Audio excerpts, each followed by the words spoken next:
Nang mabuntis, ang snow leopard ay nagdusa ng husto at madalas ay hindi makatulog.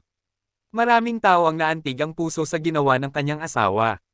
Nang malaman ng lalaking leopard na nagbubuntis ang kanyang asawa, ginawa ng snow leopard ang lahat. Tumitabi siya sa kanyang asawa at patuloy niya itong inaalagaan upang ipakita ang labis nitong pagmamahal sa kanyang asawa.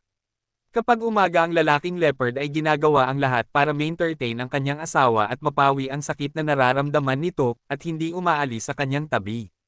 Minsan ay patakbong ginulat pa niya ito at yayakapin ng mahigpit. Sa gabi, hinahalikan niya ito upang ipahayag ang kanyang pagmamahal. Ang nalalapit na panganganak ay nagbibigay sa inang leopard ng labis na sakit, hindi siya makatulog at paikot-ikot sa paghiga. Ang snow leopard nagising sa kanyang mahimbing na pagkakatulog at patuloy na inaaliw ang damdamin ng kanyang asawa.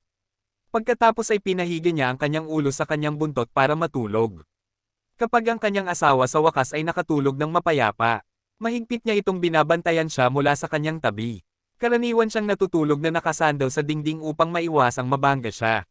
Palagi niyang pinoprotektahan ang kanyang asawa at ginagawa ang kanyang makakaya upang mahalin at pangalagaan ito.